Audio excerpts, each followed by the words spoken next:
Future Hacker Life Path Future. Olá pessoal, bem-vindos de volta aqui ao Future Hacker, um papo maravilhoso aqui com o Hugo Rodrigues. Hugo, vamos lá, vamos falar um pouquinho agora sobre o mercado de comunicação, cara. Tá num momento, assim, extremamente disruptivo, né, cara? Anunciante criando personas através de produção de conteúdo, abrindo marketplace, veículos criando suas áreas de inteligência de dados, agências criando sociedade em startups, quer dizer, um mercado totalmente de cabeça pro ar. Como é que fica a regulamentação do setor, né, de comunicação nesse cenário? Cara? Você enxerga uma forma possível de autorregulação harmônica entre as próprias associações de classe, por exemplo? André, essa é uma pergunta que eu não sou a pessoa, digamos, mais preparada para responder, mas eu vou te falar um pouco da minha experiência, né? E o que pode nos trazer aí no futuro. Nesse momento presente, nós vemos muitas discussões. Você tem o SEMP, você tem a ABA, que é a Associação Brasileira de Anunciantes, você tem a ABAP, que é a Associação Brasileira das Agências de Propaganda, e você tem uma série de novas empresas, startups, consultorias nascendo que não estão afiliadas a nenhum deles, e está tudo certo. Se isso vai dar certo no futuro, vai ser bom, vai ser melhor, a gente tem que acompanhar, e aí eu acredito que pessoas mais preparadas do que eu, porque a minha vida, o meu propósito inicialmente, André, ele veio muito de algo simples. Eu sonhava em trabalhar na área de propaganda justamente por ter lido aos 18 anos uma entrevista do Washington Oliveto, e eu fiquei encantado. Estava pensando em fazer jornalismo. Quando eu li a entrevista do Washington, eu falei, poxa, mas peraí, eu gostava de escrever. Parece que o publicitário ganha mais que o jornalista, né?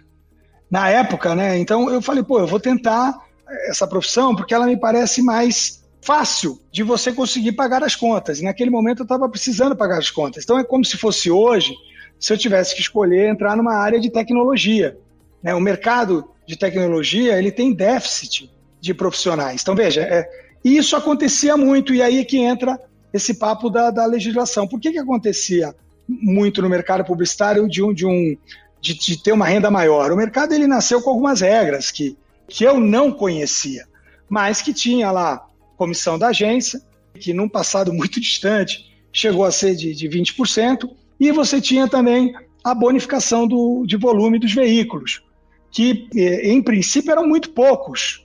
Era rádio, TV, publicações, revista, jornal, out of home e endomarketing, assim, sabe, a mala direta. Era um mercado monopolizado e onde você tinha uma certa... As agências, né, eu nem sabia disso, mas elas tinham uma certa garantia. O que isso aconteceu, André? Assim como em determinado momento, tentando me estabelecer financeiramente, porque naquela época realmente não dava para ter um propósito maior do que saber se eu ia ter condição de pagar meu almoço. Era simples assim, entendeu? Então, eu peguei e falei, poxa, eu acho que esse mercado ele está mais aberto nesse momento, e abrir mão do jornalismo. Isso também aconteceu com outros profissionais. Por exemplo, você ia ser um músico e você falava, mas espera aí, está sendo difícil ser músico. Talvez se eu montar uma produtora de áudio e ser um produtor de jingles, talvez eu consiga pagar as minhas contas de uma maneira mais confortável, né? Eu costumo brincar muito, André, que hoje você entra no mercado publicitário, você tem que estudar para evoluir como profissional e tem que estudar para ajudar o mercado a evoluir. Então são duas lutas. Se você entra na área, por exemplo, da tecnologia, das plataformas digitais, você só precisa estudar para evoluir como profissional, porque o mercado está andando sozinho, entende, André? Esse conceito vinha dessa legislação, que fez com que o Brasil se transformasse numa das 3 maiores indústrias, mais importantes indústrias do mundo. Estados Unidos, Inglaterra e Brasil. Qual é o outro mercado que o Brasil figura entre os 3 principais do mundo? Isso aconteceu diante dessa legislação. E eu não estou aqui para dizer se era certo, se era errado, mas era um mercado mais próspero. Então, isso gerava aí uma atratividade de profissionais. Hoje nós não temos isso. As comissões sumiram, as bonificações de volume desaparecem cada vez mais rápido, porque todos essas grandes plataformas, elas sucumbiram, elas sumiram, deixaram de existir. Quantas rádios sumiram, quantas publicações sumiram? Como é que a pessoa vai pensar em bonificação de volume se deixando de existir? E agora a gente está nessa nova luta para se encontrar algo que seja saudável e vitorioso, como a gente teve até hoje o mercado brasileiro reconhecido mundialmente. Eu não acho, André, que vai ser fácil. Por ser algo que eu mesmo, estando há tantos anos no mercado publicitário, ainda tenho dificuldade de entender, imagina você discutir isso se você pega profissionais com muito mais experiência nesse assunto e você não consegue navegar com profundidade. Então, acaba existindo um nível de bate-boca alto, muitas vezes porque não existe aquele conhecimento real do todo. E eu acho que é isso que está se buscando. Eu tinha um dado recente que, por exemplo, nós temos muito mais agências de propaganda hoje no Brasil que estão anunciadas, né, pela ABAP, mas que não são afiliadas à ABAP. Ou seja, comparado com 10 anos, o número de agências de propaganda aumentou no Brasil, mas o número de agências afiliadas diminuiu. Assim, tem a história da ABA, tem a história do SEMP, e tem sempre aquela dúvida que é, poxa, mas será que eles estão ganhando muito? Será que eles não estão ganhando muito? O que eu posso te dizer, comparando aí o histórico, não se ganha como se já ganhou no passado.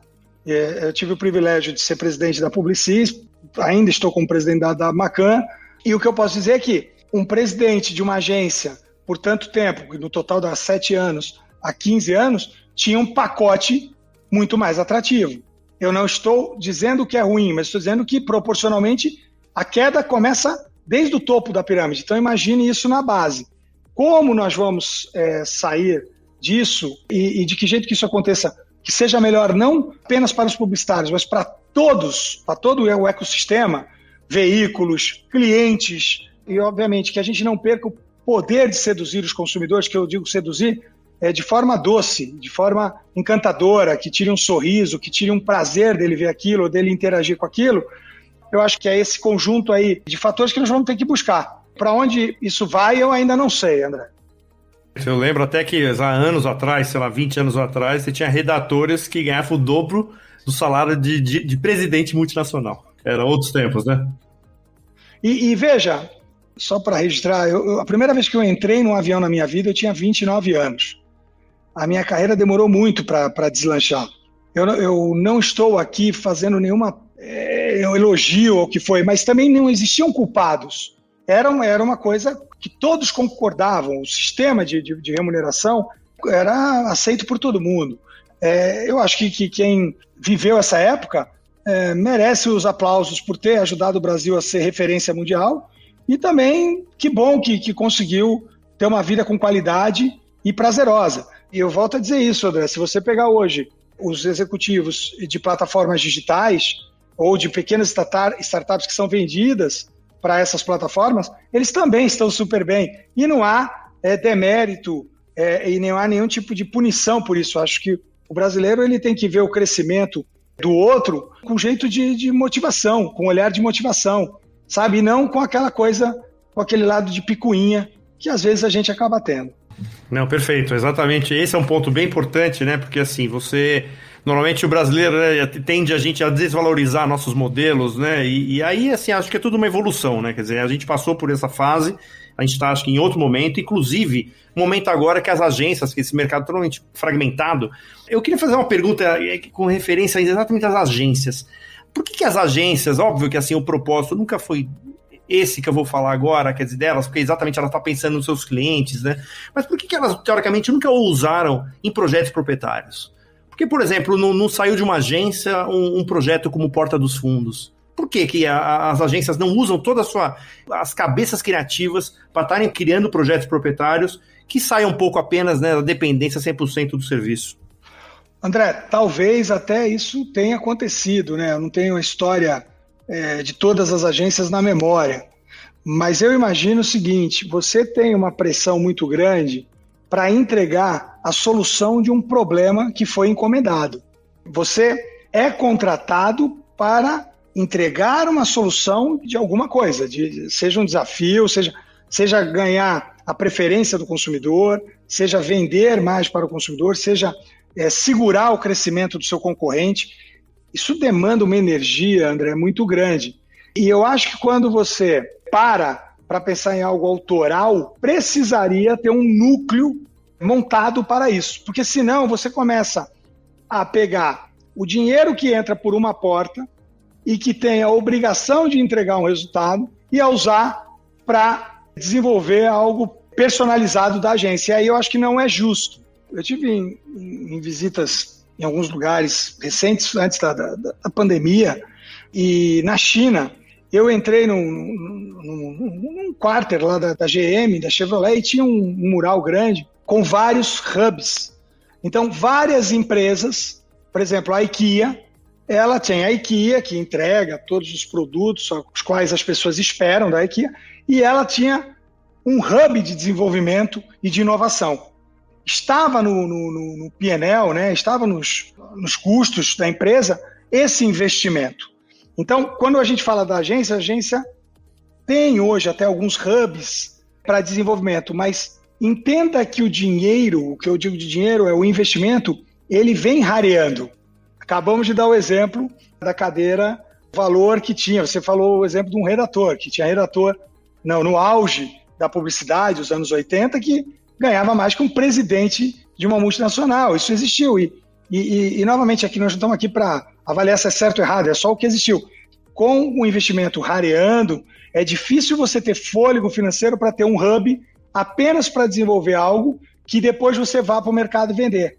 Fazendo uma comparação simples, você tem, para quem mora em São Paulo, você tem o MASP, e nos finais de semana você tinha aquelas feirinhas do MASP, né? Eu digo, tinha por causa ainda da pandemia, e você tem lá artistas, muitos deles com talento absurdo, que criaram, que desenvolveram e que colocam as obras para serem vendidas. E mesmo com talento, mesmo com competência, às vezes eles têm dificuldade de vender. Então veja que é um investimento de risco. É um investimento de risco. Então, muitos deles fazem isso porque eles não têm uma demanda obrigatória. Se eles tivessem uma demanda obrigatória, talvez eles não tivessem o tempo de desenvolver algo personalizado e super alinhado com o que eles acreditam. Não sei se ficou claro aí a explicação, André, mas é importante entender que as agências são convidadas a participar de trabalhos para satisfazer anseios de consumidores e não contratadas para pensar em projetos próprios de conteúdo e depois saírem para vender. As agências podem fazer isso, mas elas precisariam ter isso dentro de um caixa confortável. Não, totalmente compreensível, eu concordo. Gênero, número e grau. Assim, isso tem que ser um investimento da agência e não de dinheiro do cliente. Exatamente. Agora, entrando na parte de comportamento do consumidor, os profissionais, quer dizer, das agências, eu estou um pouco fora desse mercado de agência, eu não sei se existe, mas assim, vocês colocam antropólogos, sociólogos, quer dizer, porque assim, a gente está num momento tão, né, frenético de mudança, né, geracional, de comportamento, era uma geração de posse que está passando para a geração de compartilhamento, quer dizer, a gente está na minha opinião, você olha uma lupa gigante, a gente está numa mudança muito disruptiva com relação a vários aspectos de comportamento humano. Essas pessoas hoje orbitam as agências, eu estou falando, vamos supor, a gente trouxe até aqui uma entrevistada muito interessante, sobre a economia comportamental, né? Quer dizer, o quanto que as atitudes nossas intuitivas, elas teoricamente influenciam nossas atitudes racionais. Então, quer dizer, esse tipo de tema, isso está sendo debatido nas agências? Sendo debatido nas agências? André, não apenas os antropólogos, os sociólogos, mas também como os engenheiros, os cientistas de dados, professores. Existem empresas, inclusive, que nasceram e foram vendidas para agências fazendo exatamente essa entrega. Volta um pouco até o que a gente falou da dupla de criação. Ficou muito grande o trabalho, ficou muito mais custoso, porque você imagina o investimento que se tem para trazer todo mundo isso para a mesa, para discutir, e você também ter a humildade de entender a visão de cada um de áreas tão distintas, porque você pode pegar um sociólogo e um cientista de dados e imagina, os dois podem estar certos falando coisas completamente diferentes. Ficou mais desafiador ser criativo. E eu digo a criatividade de provocar um pouco daquela sensação de desconhecido que nós tínhamos mais facilmente no passado. E as agências estão investindo cada vez mais nisso. Eu diria para você, até essa posição de Executive Chairman vai nos permitir olhar mais essas empresas. E não apenas adicionar ao ritual que nós já temos, mas em buscar um jeito novo de fazer isso, porque é extremamente necessário, André, assim, é difícil ler o consumidor, até porque você pega muitas vezes o que eles falam e não é o que traduz as atitudes que eles tomam. Você tem gente defendendo sustentabilidade que não faz reciclagem de lixo em casa. Isso tudo é muito, muito novo, porque antigamente a pessoa não tinha o poder de impactar tantas pessoas como se tem hoje, numa rede social, numa plataforma, como aqui agora, a gente está num podcast. Todo mundo tem um poder muito grande hoje de falar, e de falar de forma gratuita, não precisa se gastar para dar uma opinião. E se você pegar aí esse confronto que nós estamos tendo aí praticamente de pessoas que têm crença absoluta em um tipo de lado, isso fica mais tenso, a discussão fica mais tensa. Então é preciso sim ter os antropólogos, ter os sociólogos, mas ter também os engenheiros, os matemáticos, e ver um pouco, digamos assim, a batata assar. E obviamente, para isso tem um investimento da agência, né? Como eu disse, até empresas já foram vendidas para agências para entregar isso aos clientes. Ficou mais complexo, entendeu? A criação. E não é que ela deixou de ser inspiradora, mas ela tem mais obstáculos. E você consegue ter uma visão, Hugo, assim, daqui a 10 anos, o que vai ser esse mercado? Um mercado de comunicação, você consegue ter uma visão do que vai ser esse mercado daqui a 10 anos? André, se eu soubesse o que vai acontecer daqui a 1 ano, eu te garanto que eu não contaria aqui, eu estaria montando uma startup para vender isso, entendeu? Volto a falar, esse tsunami, né, o Cortella fala muito isso, de informações e de acessos que nós estamos tendo, vai criar um novo tipo de comportamento. Essa pós-pandemia é algo muito desconhecido, a gente não sabe o quanto isso vai nos afetar ainda emocionalmente, o quanto isso vai afetar o jeito de nós consumirmos. Eu prefiro te dizer o seguinte, se daqui a 1 ano, 2 anos, todos nós estivermos vivos e evoluindo de alguma forma, e de uma forma mais apaziguadora do que nós estamos vivendo hoje, do que esse confronto, né? Essa coisa extremamente gritada, de lados opostos, né? Ou você é de um lado ou você é de outro. Poxa, já vai ser uma maravilha para o mundo.